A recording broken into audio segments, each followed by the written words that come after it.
Welcome to another Blue Friday and Horseshoe FAQ. I am Larra Overton alongside the voice of the Colts and Matt Taylor. And we're going to be taking your questions here for the next 10 to 15 minutes or so and chatting about everything ahead of a huge matchup out in Las Vegas. Colts meeting the Raiders this time for the first time out there in Vegas, a brand new stadium that they're playing in. And for the first time in a long time, Mayte, not going to have any fans in-house. Yeah, no fans at Allegiant Stadium. It's a shame because obviously the Raiders have been building for this. You know, construction on Allegiant Stadium started in 2017 and, over 60,000 people that it sits. And it's a dome stadium and it's got all the glitz and glamour that goes in line with Las Vegas. And Mark Davis, their owner, has vowed that he will not attend a home game out there until fans can come in and enjoy the game with him. So it's obviously a unique situation playing in front of nobody, but the Colts have done that a handful of times already this season. So it's about bringing your own noise, bringing your own juice, and creating your own momentum in this game. It's a playoff implication filled game between the 8-4 Colts and the 7-5 Raiders.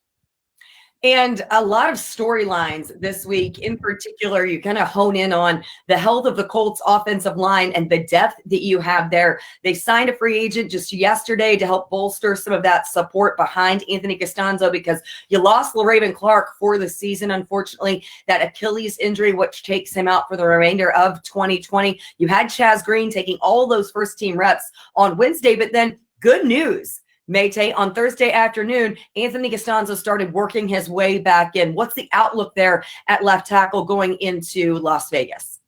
Well, I think we're going to find out later on today. I think today will be a good indication on whether or not Anthony Castonzo can play. As you said, he was limited in practice on Thursday after missing all of last week, not practicing at all on Wednesday of this week. So it's big. I mean, listen, it goes without saying, if you can get your stud left tackle back in the fold, it'll do wonders for your offensive line. I mean, when Anthony Castonzo's out there, we've talked about this in the past, you don't have to chip his way. You don't have to worry about sending extra help over there to protect. I think with Chaz Green in the lineup and with Larra Clark in the lineup, maybe the Colts had to focus a little bit of extra attention on chipping over there to the left side. Maybe that delayed a little bit of running back getting out into a route in a pass pattern, things like that. So it'd be huge if you get Anthony Castonzo back in this game, obviously, because he can kind of steady that offensive line.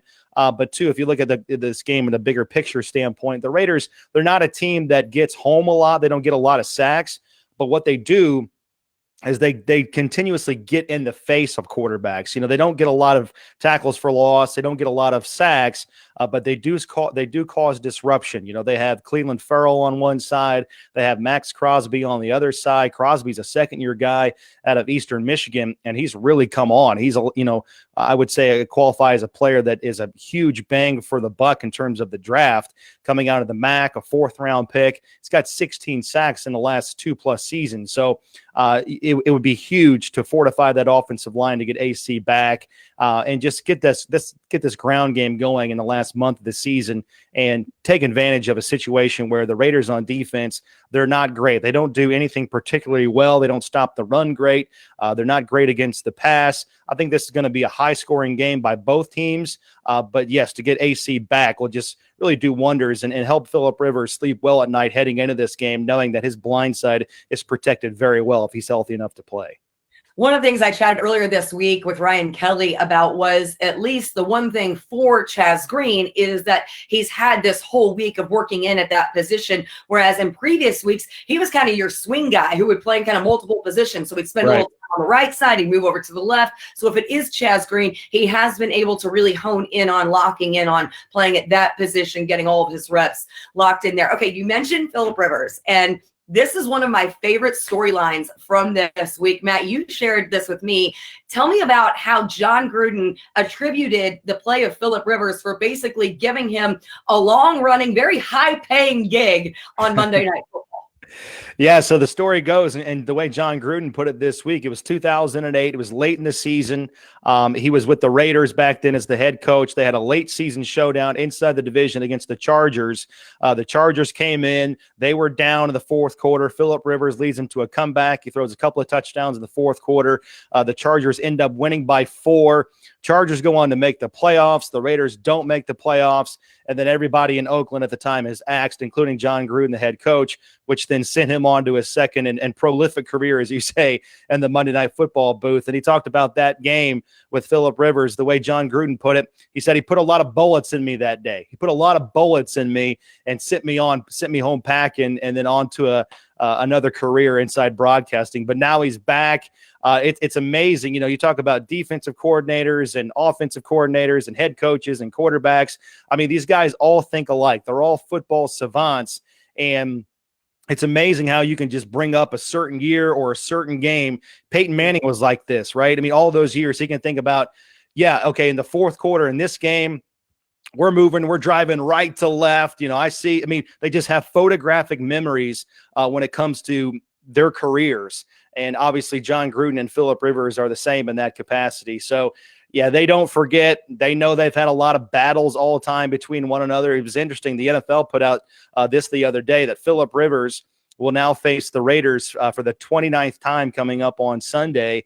He's 18-10 all time against the Silver and Black, but Rivers has the most wins, the most passing yards, and the most passing touchdowns all time against the Raiders. So no other player has done more damage to the Raiders over the years than Phillip Rivers. So it's going to be fascinating. They've never played, obviously.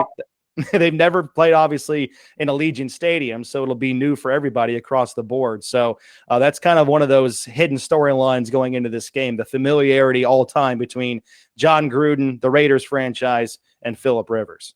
I want to look at the Colts defense because we're getting a number of different questions because the Raiders really have some weapons offensively. Of course, Derek Carr, we saw what he did last season when they came into Lucas Oil Stadium and diced up the Colts. I mean, Derek Carr had a really strong day last year in 2019 against the Indianapolis Colts, but this defense looks quite a bit different than it did 1 year ago. So Lance asks, should we expect to see Xavier Rhodes or Rock Ya-Sin covering Henry Ruggs? Henry Ruggs, of course, had the walk-off touchdown for them to beat the Jets last weekend, right? I think it's all situational. The Colts, again, I've said this over and over, the Colts are not a team usually that will cover one guy in space. They will not, they won't send Xavier Rhodes or Rock Ya-Sin on one guy. They won't have a guy shadow another player all season long. It's all situational. Obviously, when the game's on the line, obviously you want to have your best players on their best players. But I don't think, because of what you said about the Raiders, they're such a dynamic team and they're a spread the wealth type of offense similar to the Colts, or I don't think you can afford to invest all of your talent on one guy, because that's just how good they are. They have Ruggs, but they also have Hunter Renfrow. They have Nelson Aguilar. And then I don't know what you do at tight end with Darren Waller. This guy's an absolute mismatch. Who covers big Darren Waller this weekend? Exactly. Yeah, I think that's the storyline that we have to focus on going into this game. The good news is, as far as that goes this season, I know Waller's not your stereotypical tight end. He moves more like just a big-bodied receiver out there. But that being said, the Colts have done a really good job on tight ends this season. They've given up the third fewest yards against tight ends all season, and they've allowed only one touchdown all year to a tight end. And just under Matt Eberflus, they've been great. They haven't given up a 100-yard game to a tight end since he's been here. But obviously, he's a different animal, coming off a 200-yard game against the Jets, 2 touchdowns. He had 13 catches. The guy's just a beast, and his story is just fascinating. I mean, kudos to him for kind of getting things together and kicking, off the field issues to the side, and has really found a nice little home out there with John Gruden and the Las Vegas Raiders. Signed a contract extension a couple of years ago. So I think defensively, you have to be aware of where all those guys are, because again, I don't think you can double team Ruggs. I don't think you can double team Renfrow, because they're a lot like the Colts. That, the Colts on a weekly basis have about 7 or 8 guys, at least 7 or 8 guys that catch passes. The Raiders are the same way. They have good pass catchers out of the backfield with Devontae Booker, Josh Jacobs. They also have Jalen Richard, who can catch the ball. They've got the tight ends that I talked about. Jason Witten is still there. So I think this is going to be a high-scoring game, and I think it just boils down to whichever defense makes enough plays down the stretch, and whichever offense is, the most careful with the football, I think, is the one that's going to win this football game. When you talk about Waller, of course, the converted basketball player to tight end, much like our own Mo Alley Cox, who, when I think about, Mo performances, it was that big touchdown, the one-handed grab out in Oakland 2 years ago that he kind of announced himself, I think, to the rest of the NFL with that massive play. So would love to see Mo get on a roll as well and see some of those big plays I would expect to him from Phillip Rivers. Okay, want to look at the Colts offense. A number of questions in regards to the Colts offense. Terry asks, can we expect the Colts to keep T.Y. involved early or just try to spread it more around? I think that when you look at that recipe from Sunday in Houston, it was very much that, vintage T.Y. in Houston type of performance, but that can get the ball rolling in the right direction. That can certainly spark some momentum because you did see how basically infectious that was in opening up the rest of the offense in that first half at NRG Stadium. Well, I think that goes without saying. And obviously all season long, I think T.Y.'s just presence on the field has opened up a lot of things for other players like Nyheim Hines and Michael Pittman. But as you said, T.Y. got the lion's share of the targets last week. And the Texans, for whatever reason, as a franchise, they have no idea how to play T.Y. Hilton. They always play off. And I don't know why, because, T.Y., when he has a free release off the line of scrimmage, he's much more effective, and that was the case in the first half. He had 7 catches, 100 yards on his way to his first 100-yard game since 2018, and he is hot. He is hot the last 2 games. He has 12 catches for over 190 yards, averaging almost 16 yards per catch in that span. So it would be fantastic to get the ghost going here late in the season, with the last 4 games, have him break out. But I really don't think, Larra, that the success of the team or the success of the offense depends on T.Y. And I mean that in a compliment way because this has been, as I've said, an offense that spreads the wealth all season long. Up to as many as 11 guys have caught a pass in 2 games this season. So just take what the defense gives you. That's what Phillip Rivers has done such a good job at doing all season long. You go back to since that Cleveland game, Larra, that was kind of the biggest hiccup of the season, not only for Phillip, but as a team collectively for the Colts. Since then, the Colts are 5-2. Rivers is 67% completion percentage, over 2,000 yards. He's got 14 touchdowns, only 4 picks. And a big reason why is because everybody on offense is stepping up, and it's hard to take away all the tight ends, all the running backs, all the receivers on this offense that can beat you, and that includes T.Y. Hilton. So it just happened to be last Sunday was T.Y.'s day. We'll see if that, carries over to this Sunday against the Raiders. It might be somebody else's day, knowing that obviously going forward, T.Y. is a focal point coming off a huge game against the Texans. He is the focal point of my wall. That's why I hung him up here behind me, because coming off that big week that he had, you got him right there coming out of the tunnel. So I put him behind me for the show this week. I got a good feeling about T.Y. to have another performance like he did against the Houston Texans. And one thing worth noting, Matt, is that Coach Reich has talked about how selfless of a teammate T.Y. is. T.Y. touched on that a little bit this week as well, where he's like, use me however you need to. Right. He's been the mentor in the locker room. He talked about what Marvin did for Reggie did for T.Y. And now T.Y. is being that leader in the locker room to guys like Zach Pascal and Michael Pittman and all of those young receivers, Ashton Doolin, so many different guys who you have there in the mix as you're working those guys in particular, your first and second year guys. All right, looking at the offense, sticking with the offense. Oh, one thing I wanted to mention.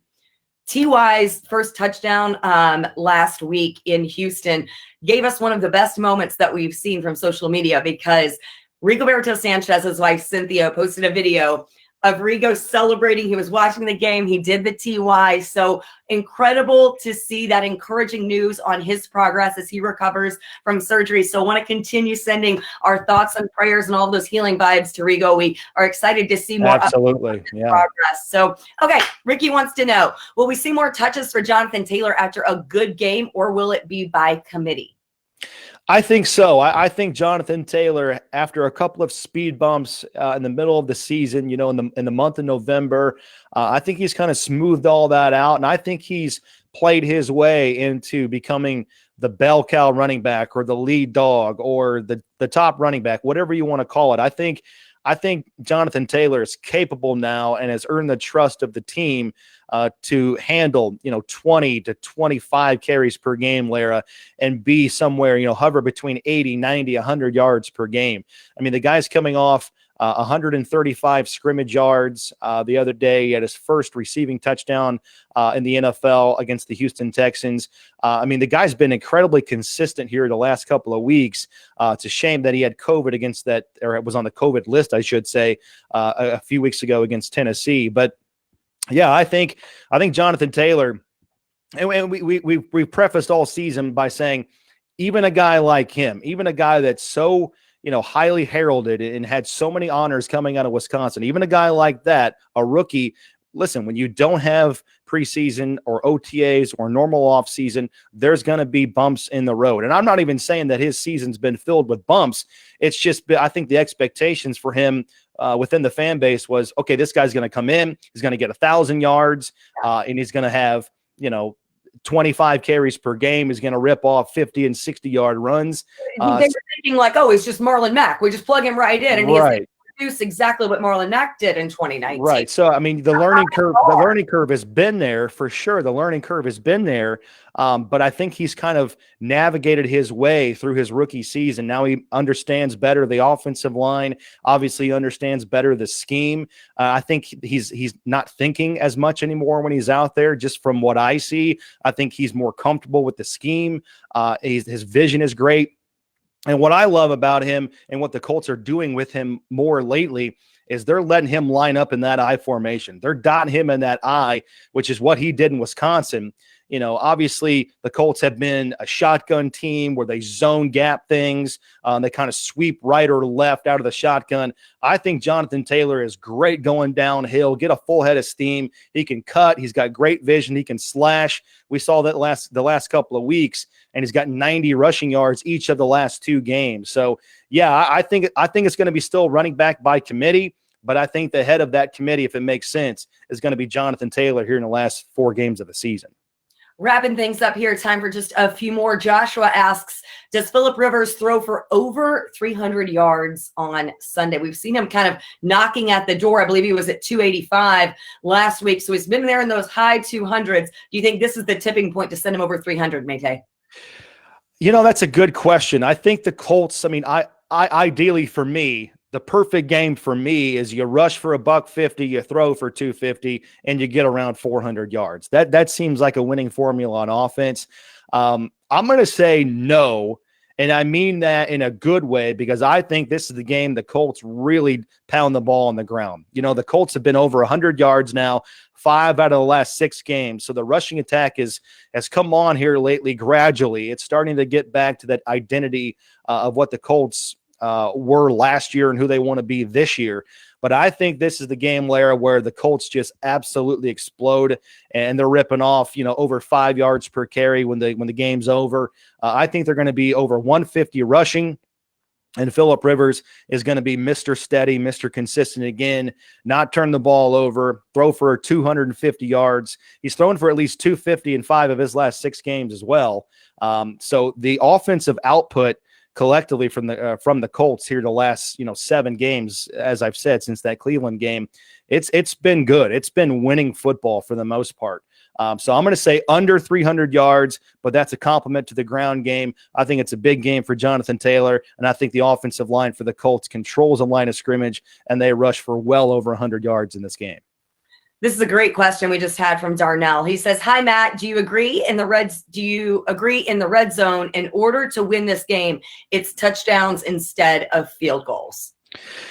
Obviously, yeah, this is a huge, efficiency game. This is a huge situational game, if you will. If you look at the Colts versus the Raiders, when the Colts have the ball in that situation, the Colts on offense on 3rd down have been their numbers are better lately, but for the season, they're still near the bottom, 36%. But guess what? The Raiders defense on 3rd down, only 48%. They're giving up over almost 50% 3rd down conversions. And we know that third down just doesn't stop right there for the Colts. They keep the foot on the pedal. Fourth down is basically third down mindset-wise for Frank Reich and the Colts. What did our friend Rick Venturi, our colleague Rick Venturi, third and Jacoby, fourth and Jacoby was what we were calling it? And they're in 4-down territory as soon as the game starts, as soon as they, go through pregame warm-up. So, fourth down numbers for the Raiders on defense, they've allowed 12 of 14 conversions, but red zone to the asker, to his point, red zone is huge in this game. The Raiders are giving up 68% success rate inside the red zone. That is near the bottom of the league. So you got to get 7. So again, I think this is going to be a high scoring game.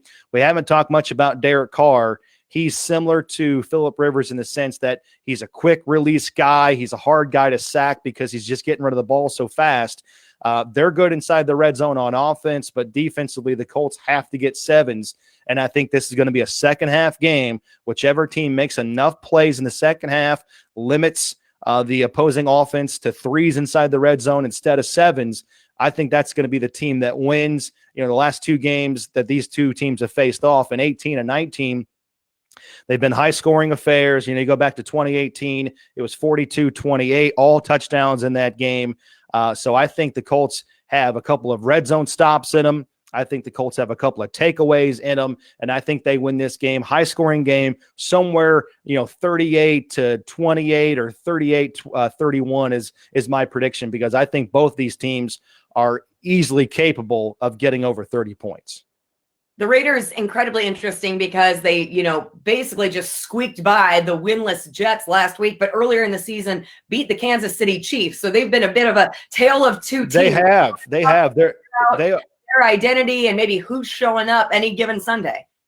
They are a very interesting team. It's going to be, which Raiders team shows up. I'm glad you brought this up, because the Raiders, they're kind of like a weird bubble NCAA tournament basketball team, if you will, right? If you look at their bubble resume, they have 3 wins this season over playoff teams, but they could easily, to your point, be 0-3 in their last 3.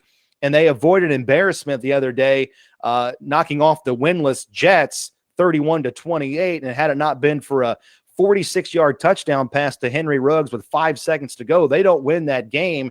And obviously a curious scheme, the curious coverage by the Jets there late in the game to kind of set up that score for the Raiders. But they started off the season so hot. They were 6-3.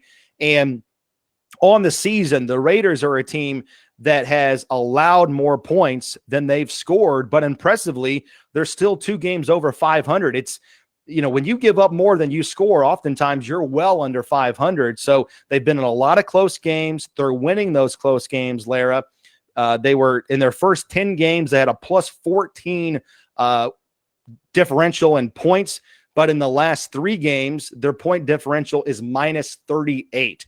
So which team's going to show up on Sunday? It's going to be fascinating. They've kind of been Jekyll and Hyde here since the month of November started out in Las Vegas. But I think the Colts just have to keep the hammer down, keep the foot on the gas pedal. And if you're the Colts in this game, you've got to figure out a way to play a complete game on defense, because the second half this season, as we all know, has been so much better than the first half. The Colts have allowed only 88 points all season in the second half to opposing offenses, and they have not allowed an opposing offense to score a touchdown in the last month. It's weird. I don't know what the answer is, but the Colts have to do a better job of starting off the ball game more efficient on defense. Well, the good thing is it's a later start. So since it's a 4:00 kick, maybe they can start in second half mode since it's you're easier to the mid-afternoon. Everybody's body clock's going to be off. So that's a great point, right? Now it's almost like a late afternoon start plus a primetime game out west. It is. You're going to meet in the middle there. Of course, it is 4:05 kickoff. You can join us on the Bell Tire Radio Network. Myself, Matt Taylor, Rick Venturi. We, of course, have Bill Brooks as well, pregame and postgame. Also, Casey Valier. We got the whole crew, all hands on deck. I cannot believe it. We're starting the 4th quarter of the season. Matt, we're into December. You're talking about the playoff push. The sense of urgency is so high for this Indianapolis Colts team when you pull even in the record with the Tennessee Titans, and you have the potential to, down this stretch with games still ahead against the Texans and the Jags, it is not out of the question that this Colts team could still win the AFC South and not have to rely on one of those wild card spots. No, absolutely. The Colts still have everything in front of them. They can still win the division. There's 4 games left. The Titans, they're not world beaters. As we saw last week, they fell at home to Cleveland, and it wasn't pretty in that game. So they are very susceptible. The Colts, listen, it's so easy. It sounds cliche, but I've been there. When you're a player and when you're a coach, all you have to do is take care of your business, and everything after that will kind of fall into place. But if you don't take care of your own business, it doesn't matter what happens outside of your own game. So this is a huge game because obviously the Colts can still win the division, but it's big in terms of the wild card. You're talking about 2 playoff hopefuls here. You're talking about the last team in, the first team out. If the Raiders win, they would have the head-to-head tiebreaker on the Colts. That would hurt their wild card stock. It would be another AFC loss for the Colts in this game.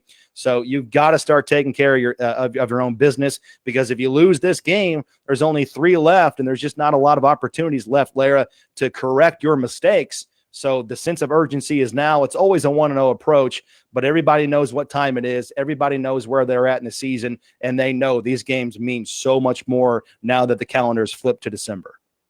Well, for those who are playing along at home with us, as we are both at home in anticipation of a big game this weekend, thank you guys so much for spending part of your midday with us on this Blue Friday. Have a fantastic weekend. Looking forward to a great game on Sunday for myself, for TY, for Reggie over my shoulder, and for Matt Taylor. Go